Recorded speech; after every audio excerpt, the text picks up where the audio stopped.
Un des dossiers que nous portons à la FDSEA, c'est la révision de la PAC, que je vais détailler en 4 points.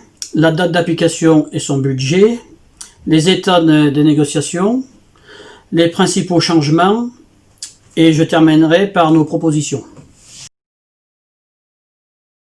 La particularité de cette PAC, ce sera une PAC sur 7 ans, donc allant de 2021 à 2027, avec une mise en place en 2023.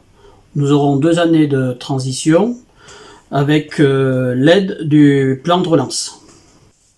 Un des points importants et que nous sommes battus, c'est l'élaboration du budget, parce que pour avoir une PAC forte, il faut déjà qu'on ait un budget en conséquence.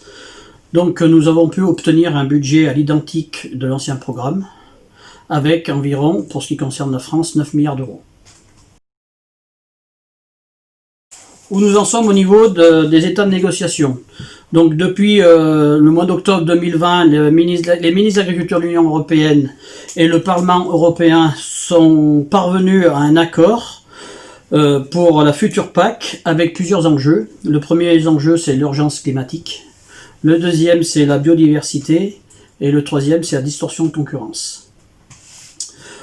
Ces discussions se poursuivront tout au long de l'année 2021 au niveau de chaque État membre. Bon, les principaux changements qui vont concerner nos agriculteurs sont, la première chose, c'est le verdissement actuel qui passe en conditionnalité à partir de 2023, remplacé par des mesures environnementales à hauteur de 20 à 40% du premier pilier. Le deuxième point, c'est la convergence totale ou pas. Le troisième point, c'est le paiement redistributif, est-ce qu'il est maintenu? Et enfin, le quatrième point, c'est le débat sur les aides couplées. Enfin, nos positions pour le département de la Loire. Donc la première position, c'est qu'on défend une PAC économique réservée aux agriculteurs professionnels avec la notion de l'actif agricole.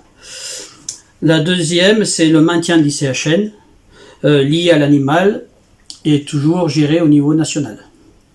Enfin, nous défendons un plan bâtiment digne de ce nom, pour qu'enfin nos exploitations puissent se moderniser, et je pense notamment aux jeunes.